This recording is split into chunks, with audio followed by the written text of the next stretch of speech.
నమస్కారం, ప్రవాహ మీడియాకి స్వాగతం. హెడ్లైన్ చూద్దాం.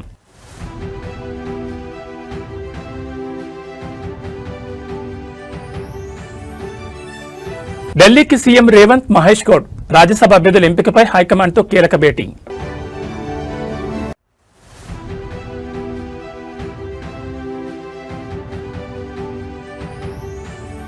ఏపీ రాజకీయంలో కొత్త మలుపు, మండలి చైర్మన్పై వైసీపీ ఎమ్మెల్సీల అవిశ్వాస తీర్మానం.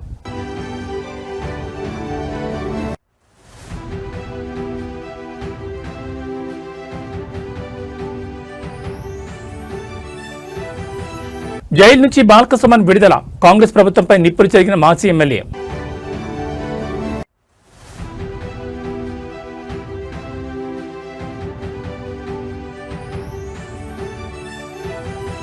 దుబాయ్పై ఇరాన్ మళ్లీ దాడులు, అమెరికా ఎంబసీలో భారీగా మంటలు.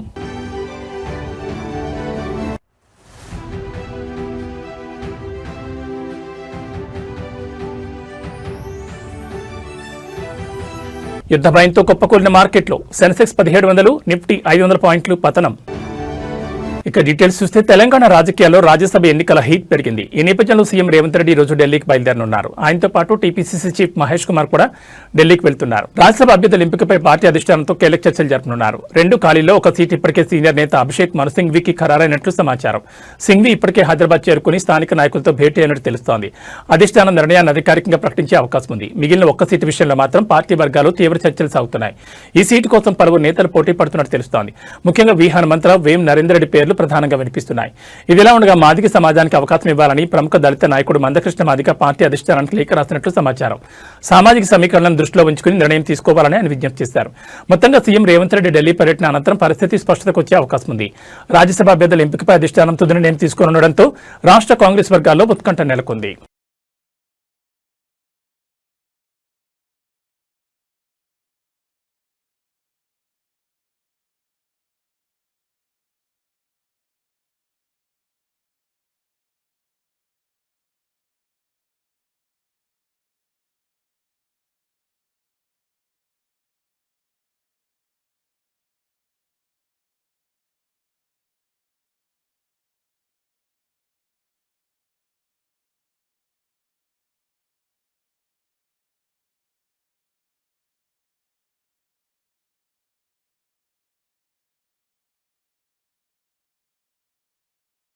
ఏపీ మండలి చైర్మన్ పై వైఎస్ఆర్సీపీ ఎమ్మెల్సీలు అవిశ్వాసం పెట్టే యోచనలో ఉన్నారు. వైసీపీ నుంచి ఇప్పటికే 5 ఎమ్మెల్సీలు రాజీనామా చేయగా మండలి చైర్మన్ మోషన్ రాజు వారి రాజీనామాలను ఆమోదించలేదు.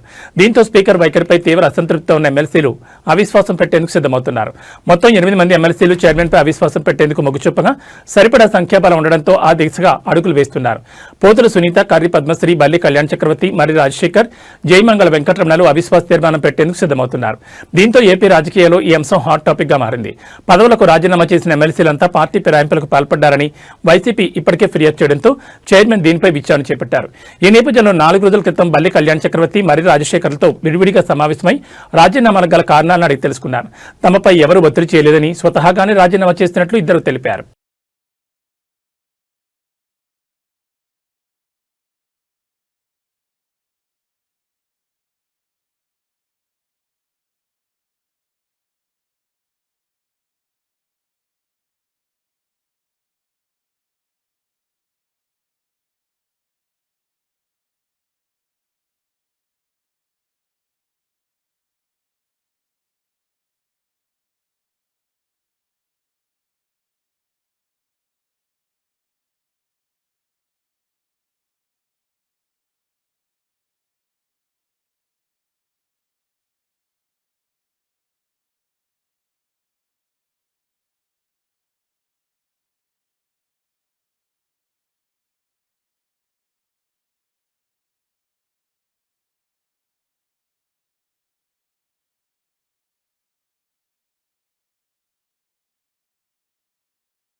బీఆర్ఎస్ మాజీ ఎమ్మెల్యే బాలకసుమన్ ఆదిలాబాద్ జైలు నుంచి బెయిల్పై విడుదలయ్యారు. మంచిర్యాల జిల్లా కేతనపల్లి మున్సిపల్ ఎన్నిక సందర్భంగా మాజీ ఎమ్మెల్యే బాలకసుమన్ సహా బీఆర్ఎస్ నాయకులపై పెట్టిన అక్రమ కేసులో జిల్లా సెషన్స్ కోర్టు సోమవారం బెయిల్ మంజూరు చేయడంతో ఆయన బయటకొచ్చారు.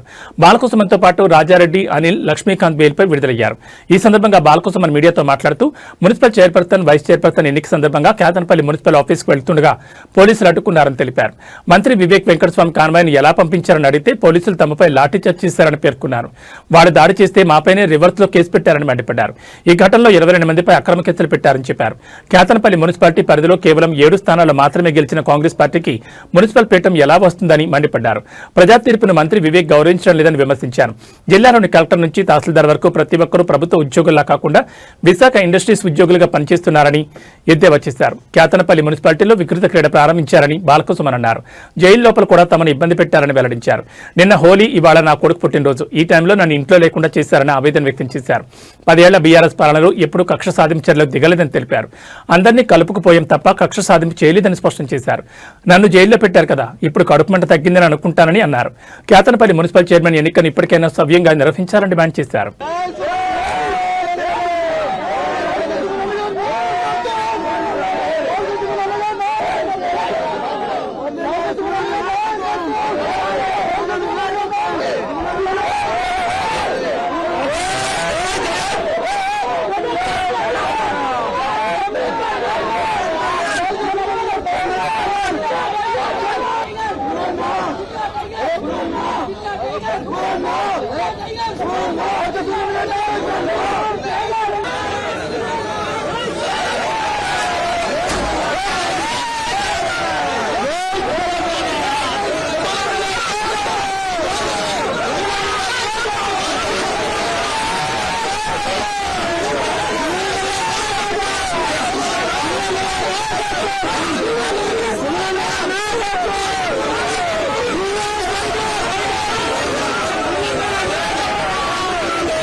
ఇవాళకి 16 రోజులు.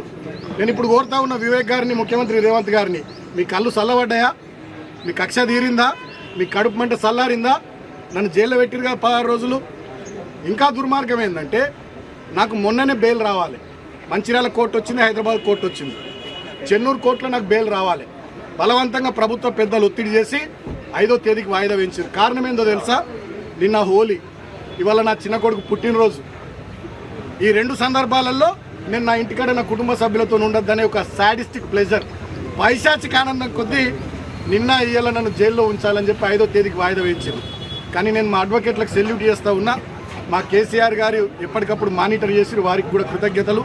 మా అడ్వకేట్లు మంచిర్యాలలో కానీ, చెన్నూరులో కానీ, హైదరాబాద్లో కానీ మాకు బెయిల్ రావడానికి వాళ్ళు బాగా కృషి చేసి వాళ్ళకు హృదయపూర్వకంగా కృతజ్ఞతలు.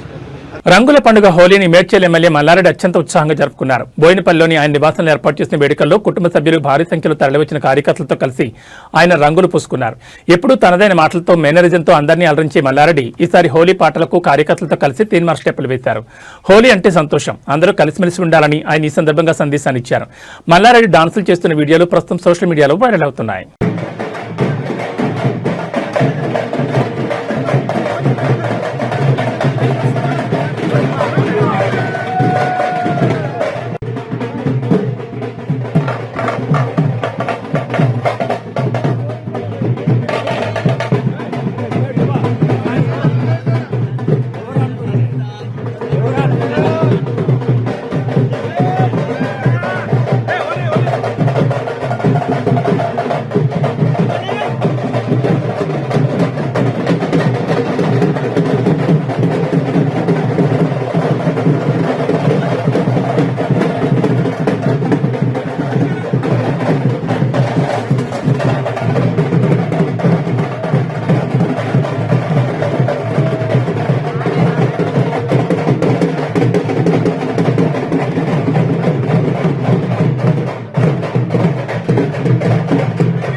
ఇటు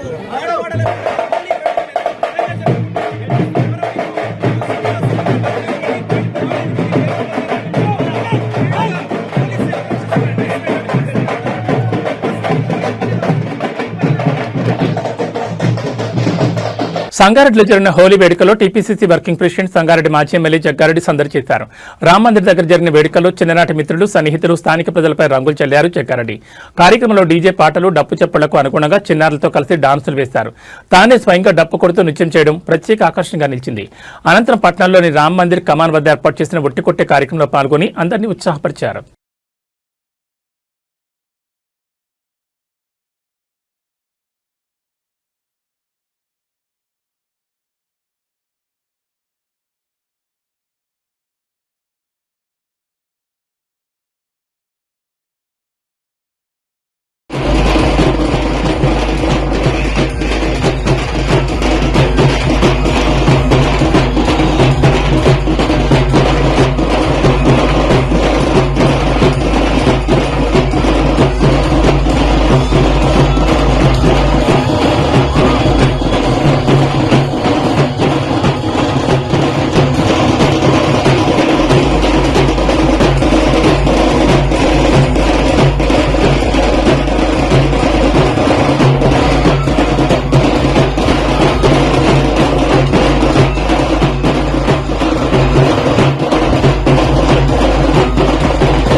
రాష్ట్రంలో మరో ఘోర రోడ్డు ప్రమాదం చోటు చేసుకుంది. వేగంగా వెళ్తున్న కారు ఆగి ఉన్న లారీని ఢీకొట్టడంతో 5గురు ప్రాణాలు కోల్పోయారు. ఈ షాకింగ్ సంఘటన ఆంధ్రప్రదేశ్ రాష్ట్రంలోని చిత్తూరు జిల్లా గంగవరం మండలం వైఎస్ఆర్ జంక్షన్ సమీపంలో చోటు చేసుకుంది. అతివేగంగా వచ్చిన కారు కంటైనర్ను ఢీకొట్టడంతో ప్రమాదం తీవ్రత భారీగా మారింది. ఈ ప్రమాదంలో 3 మహిళలు సహా మొత్తం 5గురు ప్రాణాలు కోల్పోయారు. ఈ ప్రమాదానికి గురైన కారు బెంగళూరు నుంచి తిరుపతి వెళ్తుండగా చోటు చేసుకున్నట్టు తెలుస్తోంది. ఈ సమాచారం అందుకున్న పోలీసులు సంఘటనా స్థలాన్ని చేరుకుని మృతదేహాలను స్థానిక ప్రభుత్వ ఆసుపత్రికి తరలించారు. అనంతరం కేసు నమోదు చేసుకుని దర్యాప్తు చేస్తున్నట్టు తెలిపారు. కాగా ఈ ఘటనకు సంబంధించిన పూర్తి వివరాలు ఇంకా తెలియాల్సి ఉంది.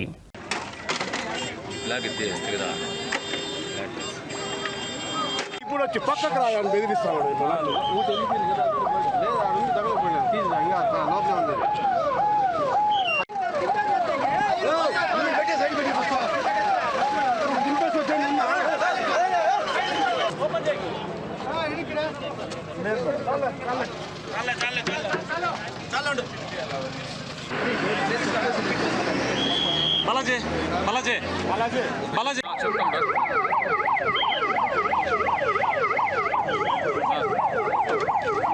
నార్మల్ ఎన్నో ఏళ్లుగా వస్తున్న సాంప్రదాయాన్ని కొనసాగించే క్రమంలో పెద్ద మొత్తంలో భక్తులు అగ్నిగుండంలో పడిపోవడంతో తీవ్ర గాయాలయ్యాయి. ఈ షాకింగ్ సంఘటన ఉమ్మడి నల్గొండ జిల్లా వేములపల్లి మండలం ఆమనగల్లు గ్రామంలో జరుగుతున్న శ్రీ పార్వతీ రామలింగేశ్వర స్వామి ఉత్సవాల్లో చోటు చేసుకుంది. స్వామివారి కళ్యాణోత్సవం అనంతరం నిర్వహించిన అగ్నిగుండం కార్యక్రమంలో ఊహించిన విధంగా తొక్కిసలాట జరగడంతో భక్తులు నిప్పుల గుండంలో పడిపోయారు. ఈ హృదయ విదారక సంఘటనలో సుమారు 10 మంది భక్తులకు తీవ్ర గాయాలయ్యాయి. మహాశివరాత్రి ఉత్సవం అనంతరం పార్వతీ రామలింగేశ్వర స్వామి కళ్యాణం ఘనంగా చేశారు. ఇందులో భాగంగా ఈరోజు తెల్లవారుజామున 4 గంటలకు భక్తులు భక్తి శ్రద్ధలతో అగ్నిగుండం దాటే కార్యక్రమం నిర్వహిస్తున్నారు. ఈ క్రమంలో భక్తుల రద్దీ ఒక్కసారిగా పెరిగిపోయింది. అగ్నిగుండం దాటుతున్న సమయంలో వెనుక ఉన్న వారు ఒక్కసారిగా ముందుకు తూసేయడంతో తొక్కిసలాట చోటు చేసుకుంది. ఒకరినొకరు నెట్టుకోవడంతో అగ్నిగుండం దాటుతున్న వారు నియంత్రణ కోల్పోయి నేరుగా నిప్పుల కుప్పలో పడిపోయారు.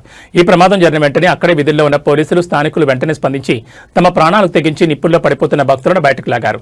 పోలీసుల అప్రమత్తతో పెద్ద ప్రాణాపాయం తప్పినప్పటికీ 10 మంది భక్తులు నిప్పుల్లో పడి గాయపడ్డారు. బాధితులను హుటాహుటిన చికిత్స నిమిత్తం సమీపంలోని ఆసుపత్రికి తరలించారు. ప్రస్తుతం వారికి వైద్యులు అత్యవసర చికిత్స అందిస్తున్నారు. భక్తి పారవస్యంలో ఉన్న భక్తులు ఒక్కసారిగా జరిగిన ఈ ప్రమాదంతో తీవ్ర భయాందోళనకు గురయ్యారు.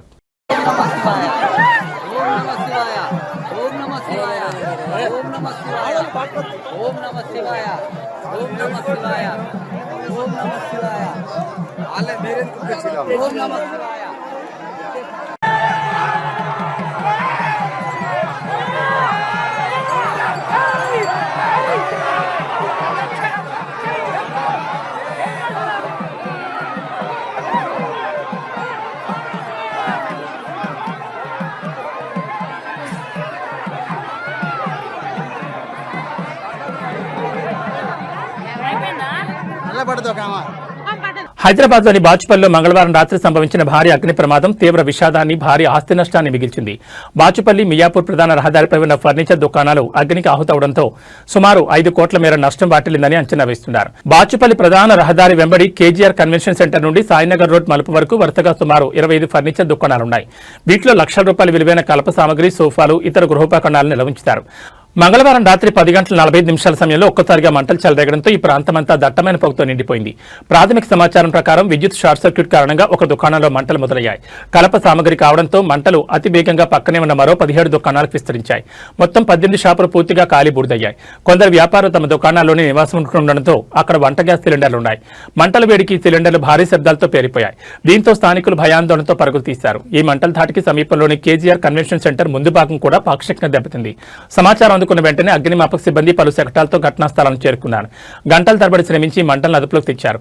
అదృష్టవశాత్తు ఈ ప్రమాదంలో ఎటువంటి ప్రాణ నష్టం జరగలేదు. కానీ ఏళ్ల తరబడి కష్టపడి నిర్మించుకున్న వ్యాపార సామగ్రి అంతా బుగ్గిపాలు కావడంతో వ్యాపారులు కన్నీరు మున్నీరవుతున్నారు.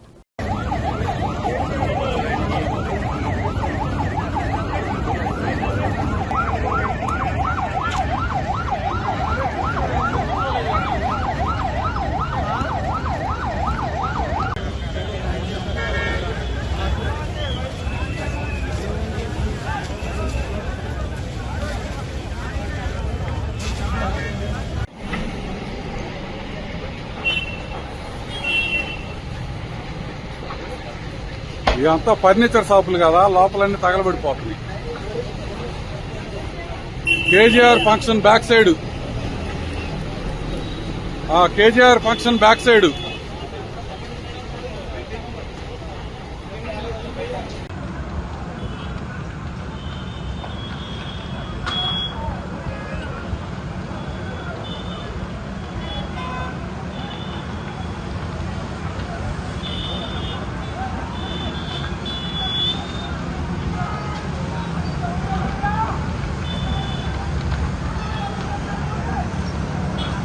ఇరాన్లోని ఉర్మియా నగరంపై అమెరికా, ఇజ్రాయెల్ జరిపిన వైమానిక దాడులు కలకలం రేపాయి. భారతీయ విద్యార్థులు నివసిస్తున్న హాస్టల్కు కేవలం 300 మీటర్ల దూరంలోనే బాంబులు పడడంతో భవనాలన్నీ కంపించాయి.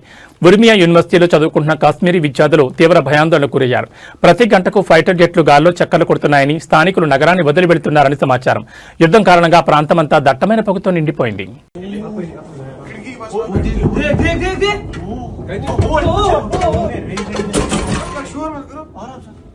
उधर ही भीड़ से वो ये रेजिडेंस ये नहीं है कैंप यस कैंप मैं बराबर बैक रेलवे स्टेशन बे हो रहेगा देखिए यहाँ बस ही है, यहाँ फूड एक्टिव देखो पूरा सा ये बंद हुआ है.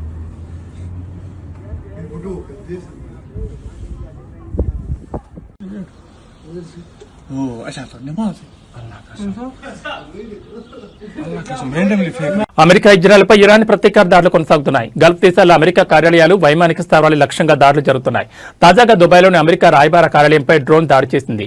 దీంతో రాయబార కార్యాలయంలో భారీగా అగ్ని ప్రమాదం సంభవించింది.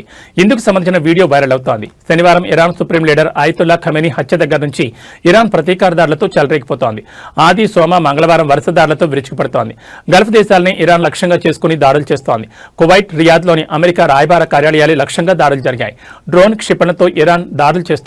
దుబాయ్లోని అమెరికా కాన్సులేట్ సమీపంలో డ్రోన్ దాడి చేయడంతో అగ్ని ప్రమాదం జరిగింది. కానీ ఎవరికీ ఎటువంటి గాయాలు కాలేదని తెలుస్తోంది. రాయబార కార్యాలయ సిబ్బంది సురక్షితంగా ఉన్నారని అమెరికా విదేశాంగ కార్యదర్శి మార్కో రూబియో ధృవీకరించారు. మంగళవారం తెల్లవారుజామున రియాద్లోని అమెరికా రాయబార కార్యాలయంపై ఇరాన్ 2 డ్రోన్లు దాడి చేయడంతో స్వల్ప అగ్ని ప్రమాదం సంభవించిందని సౌదీ అరేబియా రక్షణ మంత్రిత్వ శాఖ తెలిపింది. భవనానికి స్వల్ప నష్టం వాటిల్లిందని పేర్కొంది. ప్రజలెవరూ రాయబార కార్యాలయాలకు రావద్దని సూచించింది. భారీగా మంటలు వ్యాపించాయని అత్యవసర బృందాలు రంగంలో దిగి వాటిని అదుపులోకి తెచ్చినట్టు తెలిపింది. ఎవరికీ ఎలాంటి గాయాలు కాలేదని వెల్లడించింది.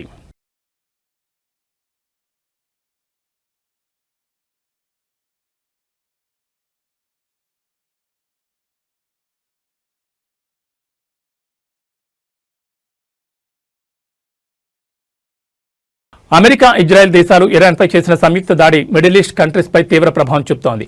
నేరుగా అమెరికాపై దాడి చేయలేని ఇరాన్ అరబ్ కంట్రీస్లోని అమెరికా, ఇజ్రాయెల్ స్థావరాలను లక్ష్యంగా చేసుకుని దాడులు చేస్తోంది. దీంతో యుద్ధ భయంతో స్థానిక ప్రజలు తీవ్ర ఆందోళన చెందుతున్నారు. ఈ పరిణామం స్టాక్ మార్కెట్లపై భారీ ప్రభావం చూపుతోంది. దీంతో అంతర్జాతీయంగా ముదురుతున్న యుద్ధ మేఘాలు భారతీయ స్టాక్ మార్కెట్లను కుదిపేస్తున్నాయి. ఇవాళ ట్రేడింగ్లో దలాల్ స్ట్రీట్ చరిత్రలో నిలిచిపోయే భారీ పత్రాన్ని చవిచూస్తుంది. ఇరాన్, అమెరికా, ఇజ్రాయెల్ మధ్య ఉద్రిక్తతలు తీవ్రం కావడం, దక్షిణ ఇరాన్లోని బూషెహార్ ఎయిర్పోర్టుపై జరిగిన దాడుల వార్తలతో ఇన్వెస్టర్లు బెంబేలెత్తిపోయారు. ఫలితంగా సెన్సెక్స్ ఏకంగా 1700 పాయింట్ల కుప్పకొలగా నిఫ్టీ 500 పాయింట్లకు పైగా క్షీణించి కీలక మద్దతు స్థాయిలో దిగువకు పడిపోయింది. ఈ ఒక్కరోజు పతనంతో ఇన్వెస్టర్ల లక్షల కోట్ల సంపద ఆవిరైంది. ఈ యుద్ధం కారణంగా కేవలం స్టాక్ మార్కెట్లే కాకుండా భారత రూపాయి విలువ కూడా రికార్డు స్థాయిలో పతనమైంది. అంతర్జాతీయ మార్కెట్లో ముడి చమురు ధరలు పెరగడం, హర్మూజ్ జలసంధి మూసివేత భయాలతో డాలర్కు డిమాండ్ విపరీతంగా పెరిగింది. ఫలితంగా అమెరికా డాలర్తో పోలిస్తే రూపాయి విలువ ఒక్కరోజే 67 పైసలు క్షీణించి 92.17 వద్ద ఆల్ టైంలోకి చేరుకుంది. రూపాయి ఇంత భారీగా పతనం కావడం భారత ఆర్థిక వ్యవస్థపై, ముఖ్యంగా దిగుమతులపై తీవ్ర ప్రభావం చూపుతుందని ఆర్థిక నిపుణులు ఆందోళన వ్యక్తం చేస్తున్నారు. ఈ భారీ పతనానికి ప్రధానంగా ఇరాన్ అగ్రనేత ఖమేనీ మరణం తర్వాత పరిణామాలు అంతర్జాతీయ మార్కెట్లో చమురు సేగ తోడయ్యాయి. విదేశీ ఇన్వెస్టర్లు భారత మార్కెట్ల నుంచి తమ పెట్టుబడులను వేగంగా ఉపసంహరించుకోవడంతో బ్యాంకింగ్, ఐటీ, ఆటో రంగాల షేర్లు భారీగా నష్టపోయాయి. యుద్ధం కనుక మరికొన్ని రోజులు కొనసాగితే మార్కెట్లు మరింతగా కుంగిపోయే ప్రమాదం ఉందని ఇన్వెస్టర్లు ఆచితూచి అడుగు వేయాలని మార్కెట్ విశ్లేషకులు హెచ్చరిస్తున్నారు. 3 రోజుల క్రితం వరకు భారీగా పెరిగిన బంగారం ధర ఇప్పుడు దిగివస్తోంది. పెళ్లిళ్లు, ఇతర శుభకార్యాల కోసం బంగారం కొనుగోలు చేయాలని ఎదురుచూసే వారికి ఇదే మంచి సమయం అని చెప్పాలి. వరుసగా 3 రోజులు 10 గ్రాముల బంగారం ధర 8,580 నుంచి 7,880 వరకు తగ్గింది. అంతర్జాతీయంగా నెలకొన్న యుద్ధ పరిస్థితుల ప్రభావంతోనే ధరలు తగ్గుతున్నట్లు నిపుణులు చెబుతున్నారు. మరోవైపు రూపాయి మారకం విలువ డాలర్తో పోలిస్తే మరో 67 పైసలు పతనమైంది. దీనివల్ల కూడా బంగారం, వెండి ధరలు తగ్గినట్లుగా విశ్లేషిస్తున్నారు. ఇవాళ బంగారం, వెండి ధరలు ఇలా ఉన్నాయి. 24 క్యారెట్ల బంగారం 10 గ్రాముల ధర 3,110 రూపాయలు తగ్గి 1,64,510కి దిగివచ్చింది. అదేవిధంగా 22 క్యారెట్ల బంగారం 10 గ్రాముల ధర 2,850 రూపాయలు తగ్గి 1,50,800కి తగ్గింది. వెండి ధర కూడా భారీగా పతనమైంది. జనవరి నెలలో ఏకంగా 60% పెరిగి కిలో వెండి ధర 4 లక్షల మార్కు అందుకోగా ఫిబ్రవరి నుంచి వెండి ధరలు తగ్గుతూ వచ్చాయి. కొద్ది రోజులుగా ధర 2,70,000 నుంచి 3 లక్షల మధ్య ఊగిసలాడుతోంది. బుధవారం కిలో వెండిపై 20,000 తగ్గడంతో ధర 2,95,000కు పతనమైంది.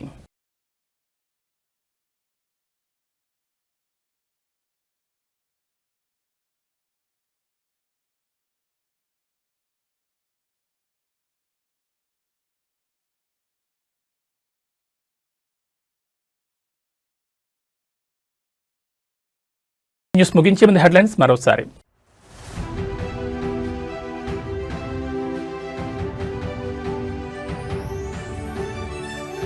ఢిల్లీకి సీఎం రేవంత్, మహేష్ గౌడ్ రాజ్యసభ అభ్యర్థుల ఎంపికపై హైకమాండ్తో కీలక భేటీ.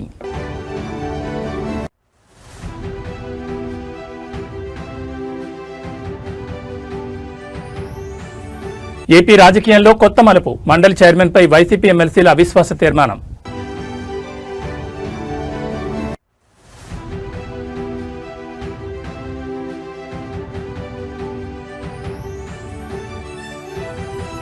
జైలు నుంచి బాల్కసుమన్ విడుదల, కాంగ్రెస్ ప్రభుత్వంపై నిప్పులు చెరిగిన మాజీ ఎమ్మెల్యే.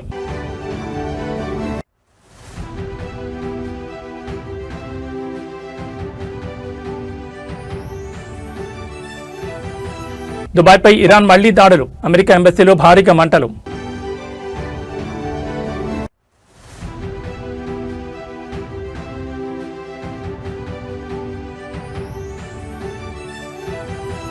యుద్ధ భయంతో కుప్పకూలిన మార్కెట్లో సెన్సెక్స్ 1700, నిఫ్టీ 500 పాయింట్లు పతనం. ఏవీ బులెటిన్ విశేషాలు. నమస్కారం.